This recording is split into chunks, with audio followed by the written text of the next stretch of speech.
اعوذ باللہ من الشیطان الرجیم، بسم اللہ الرحمن الرحیم۔ استقامت کے پیکر۔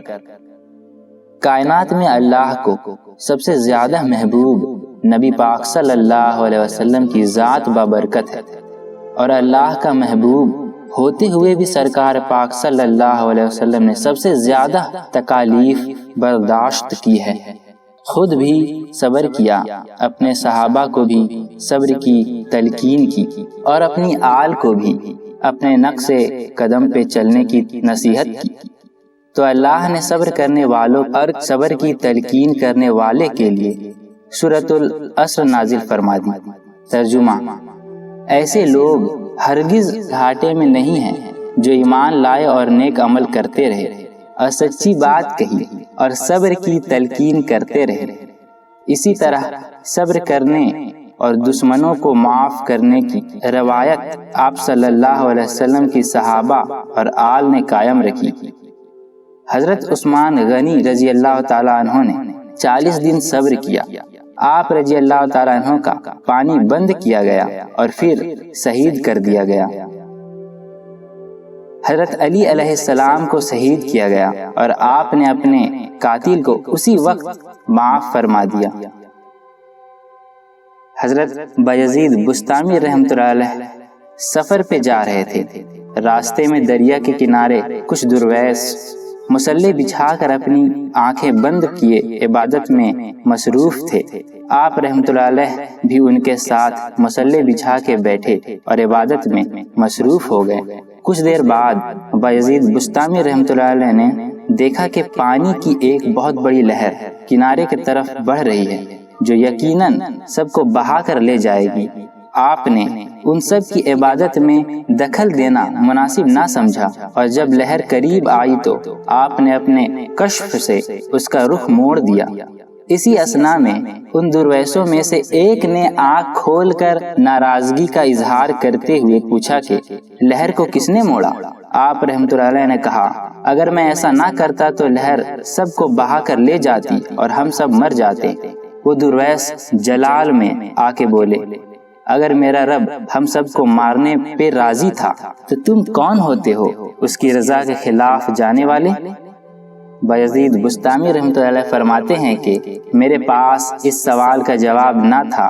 اس درویش نے کہا، تم یہاں سے چلے جاؤ، تم ہماری محفل میں بیٹھنے کے لائق نہیں ہو۔ آپ چپ چاپ وہاں سے نکل پڑے اور فرمایا کہ وہ لوگ استقامت و رضا میں مجھ سے بہتر درجے پہ فائز تھے۔ علامہ اقبال رحمۃ اللہ علیہ فرماتے ہیں کہ امام حسین علیہ السلام نے کربلا کے میدان میں لا کی تلوار چلائی اور صحرائے کربلا میں الا اللہ کا نقشہ کھینچ کر ہماری نجات کے لیے راہ فراہم کر دی۔ واصف علی واصف رحمۃ اللہ کا فرمان ہے کہ ضرب ید اللہ بھی اسی کے پاس ہے جس کے پاس سجدہ شبیری ہے۔ حضرت شاہ محمد غوث رحمۃ اللہ علیہ کا حاکم وقت سے کسی بات پہ اختلاف ہوا تو حاکم نے آپ کو سحر بدر کرنے کی سزا دی۔ جو فوج کا دستہ آپ رحمۃ اللہ علیہ کے ماں اہل و عیال سرحد تک چھوڑنے آیا، ان کی نیت میں فتور آ گیا اور قافلے کو لوٹنا شروع کر دیا۔ آپ کے ساتھ آپ کی نواسی گھوڑے پہ سوار تھی۔ ایک فوجی نے اس بچی کے کانوں میں موجود سونے کی بالیاں زور سے کھینچی تو بچی درد سے چیخ پڑی اور کان سے خون نکل آیا۔ آپ رحمۃ اللہ علیہ سے تکلیف برداشت نہ ہوئی تو آپ کے ہاتھ میں ایک چھڑی تھی جو آپ نے غصے سے نکالی اور کہا، لا الہ۔ یہ کہنا تھا کہ سب فوجیوں کی گردنیں تن سے جدا ہو گئی اور آپ بحفاظت اپنی اہل و عیال کو لے کر وہاں سے نکل آئے۔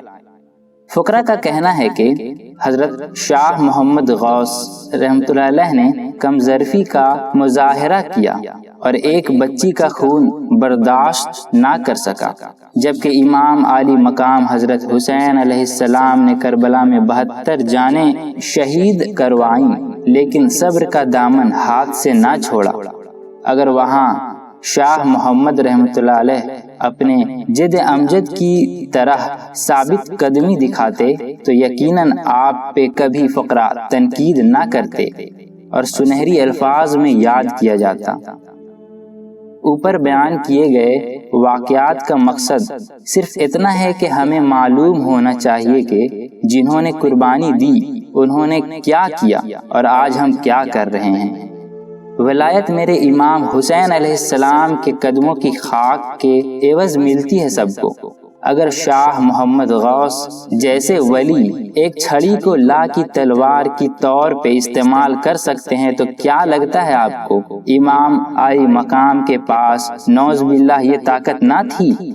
بالکل موجود تھی۔ اگر آپ ہلکا سا اشارہ کرتے تو مخالف فوج کیا اس وقت کائنات میں موجود سب دشمنوں کی گردنیں تن سے جدا ہو جاتی۔ آپ علیہ السلام چاہتے تو فرات کا پانی خود چل کر آپ کی قدم بوسی کرتا، لیکن نہیں، آپ علیہ السلام نے وہی کیا جو آپ علیہ السلام کے والد حضرت علی علیہ السلام نے کیا تھا۔ صبر جو آپ کے پیارے نانا حضرت محمد مصطفیٰ صلی اللہ علیہ وسلم نے کر کے دکھایا تھا۔